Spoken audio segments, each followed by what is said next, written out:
Hello, my name is Steve Googe. Over the next 10 weeks, I will have the opportunity of being your instructor for Church Administration 201, and I want to welcome you to the class. You may be a leader in your church, a leader in some ministry, perhaps an interested layperson, or a person with an interest in this subject material. Whatever your purpose and whatever your reason for enrolling in Church Administration 201, I welcome you. I'm glad you chose to be here. Now let me tell you just a little bit about myself. I am a graduate of Southwestern Baptist Theological Seminary with 2 degrees. I have a Master of Divinity and also a Master of Religious Education degree. I also earned a Doctor of Ministry degree from Southern Baptist Theological Seminary in Louisville, Kentucky. Now that doesn't make me an expert on anything, but it just lets you know a little bit about my background.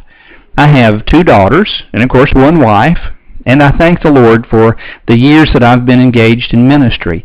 I've celebrated over 40 years of ministry, 37 of which were as a pastor.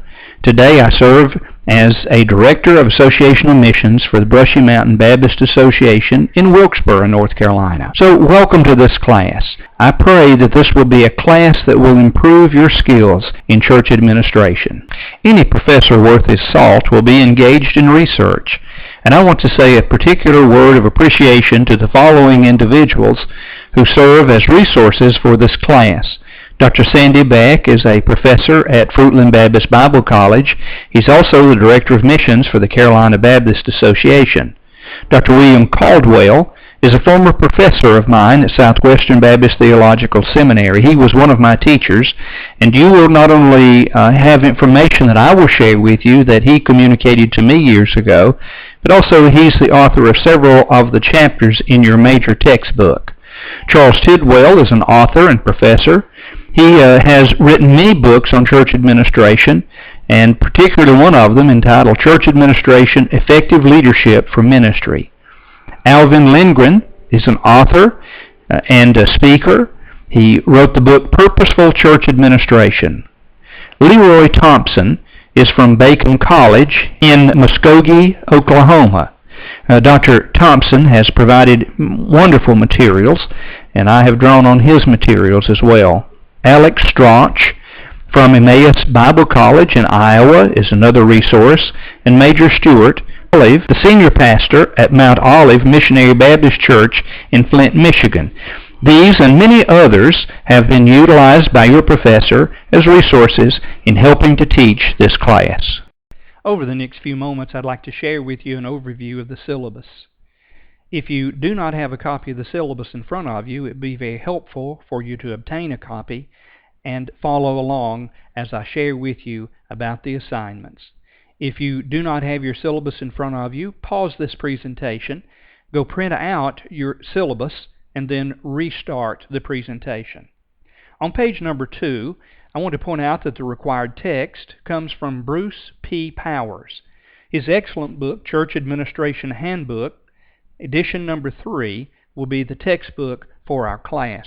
I believe you will find this a very stimulating read. It is not an easy read necessarily, because church administration is not necessarily an easy course, but it truly will provide outstanding information for you both now in this class and throughout your ministry. No doubt you will return to this volume many times to glean insights into how to deal with administrative issues. Powers is the editor of this particular book, and there are others that have contributed to it: William G. Caldwell, Robert D. Dale, Bob L. Johnson, James T. Robertson, and Judy Stamey. These will be contributors, among others, to what you will be reading over the course of this class.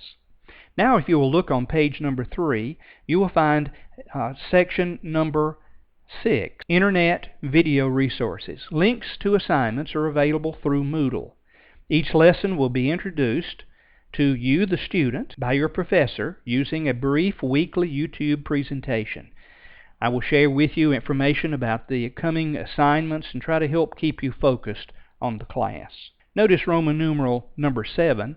There will be opportunities for interaction with your professor. There will be 2 of those occasions. This will be an opportunity for you to discuss questions or observations, or if you want to discuss your progress with me, I would be delighted to have that opportunity. Students who desire to participate must email their Skype contact information to me as soon as possible. The session will be initiated by me. The dates are Thursday, July the 3rd at 7 p.m. and the second, Thursday, July the 24th at 7 p.m. And remember, these are optional. They are not required, and certainly your grade will not be adversely affected if you don't participate. Now on page number 4, you'll notice course requirements and assignments. Let me just go through these as quickly as I can. Number 1, if for some reason you happen to register late for this class, I will try to be as flexible as I can in order for you to order your textbook and get up to speed with the class. However, you must contact me in advance. Your textbook reading is required. You must read it in totality, for there will be questions on both the quizzes that you will receive and the midterm and final exam.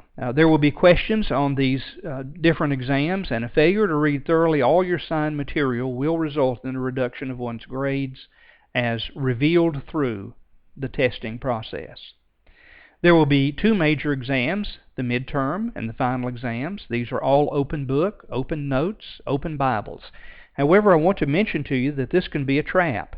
These types of exams can be traps.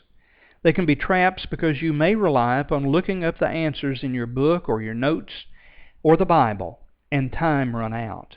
So please, prepare thoroughly. Exams will be made up of a combination of multiple choice, short answer, true or false, and essay question. The final exam will not be comprehensive. It will cover material presented after the midterm.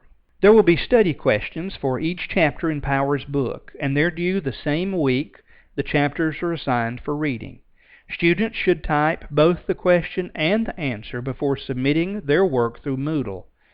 Study questions can be submitted as late as 11:55 Eastern Time on Saturday following the assignment. Note the one exception, and that is weeks 1 and 2. I've made some adjustments there. You'll notice that on page 7 of your assignments. And students will write a personal philosophy of ministry paper during this course. You will express your perspective on your own philosophy of ministry in a 6 to 8 page paper that will again be submitted according to the assignment schedule on page 7. Internet research will help give you some guidance here. In your browser, you could simply type in a personal philosophy of ministry or a biblical philosophy of ministry or a philosophy of church ministry. And in this way, you will have access to some excellent models. I want you to build your own model, however. Another example will be provided on the course page of Moodle, and it will feature points made by John MacArthur and Thomas Cassidy. You will also become familiar with terms commonly found in textbooks on administration and leadership. A glossary can be obtained on the course page of Moodle.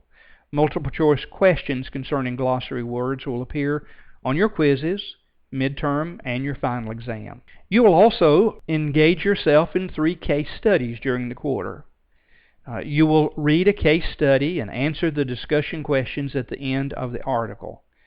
The 3 churches that you will be examining are 3 of the 7 churches of Revelation. Answers to the questions must be submitted through Moodle. Students will complete weekly online objective quizzes. These will be drawn from your reading, from the PowerPoint lectures. There will be no makeups for these exams. If you miss it, you just miss it. However, they will be open from Monday of assignment week through Saturday at 11:55. There is an extra credit option, and I won't spend but just a moment on this, if you will write a 4 to 6 page double-space interactive response to John Piper's book, Brothers, We Are Not Professionals. Then that could count for as much as 5 points being added to your final course grade. To illustrate, if a student ends a quarter with a grade of 90, and his or her final grade can be raised to 95 if they do the extra credit, and it is awarded full credit.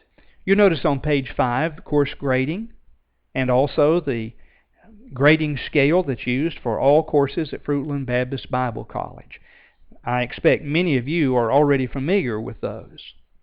Now I want you to look on page 6, Policies for Church Administration 201. All assignments are required. Personal time management is very critical for ministers of the gospel.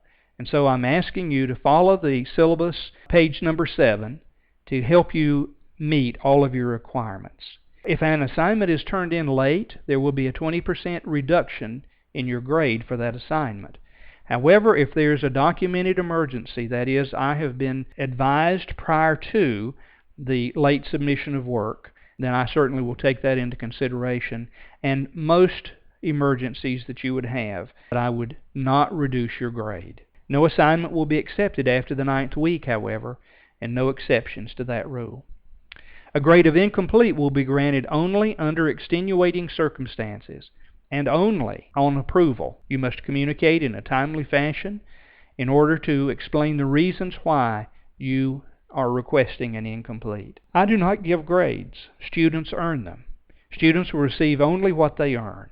A respect for divergent views must be an understood guideline for this class. Students and faculty certainly should show respect for each other, even with divergent viewpoints. Plagiarism or cheating is not acceptable behavior at Fruitland Baptist Bible College. Any student that has a disabling condition requiring special accommodations would be encouraged to contact me at the beginning of the course. Now, every effort has been made to describe this course accurately, but I want you to know that I may have to adjust the course slightly in order to fit our time frame. Now, again, on page 6, you'll see the writing guidelines. Students must follow Turabian style and present all of their papers in that format. All papers should be typed in 12-point Times New Roman font, double space. Page margin should be at the top, bottom, and sides 1 inch. Misspelling, grammatical errors, poor syntax, all of these can count against one's grade. Assignments must be turned in as a Microsoft Word document through Moodle. Each paper should include a cover sheet with the course name, section, that is online, student's name, date, and professor's name. And be sure to comply with the maximum and minimum lengths of the assignment. Now, the very last page I call your attention to is page number 7. At the top you'll see it says Tentative Agenda of Class Sessions and Assignments. Here you will find all of your assignment due dates, all of the assignments that you are to complete, and hopefully this will be a helpful thing for you. You notice the date and the week number to the far left-hand side of this paper. Then you notice the topic, that is the second column, reading and PowerPoints. This gives you all of your reading assignments, and then it also gives you the lecture that I anticipate giving as a result of the time that we'll spend together and the topics that we need to cover. And then also the assignment due times. Now, I would like to point out to you that quiz number 1 will be due this very first week of class, so be prepared for that. Hopefully this has been a helpful overview just to give you an understanding of the syllabus. If you have questions, we certainly can talk about those in our optional Skype call this week, or you can just simply email me. Now may God bless you in every way.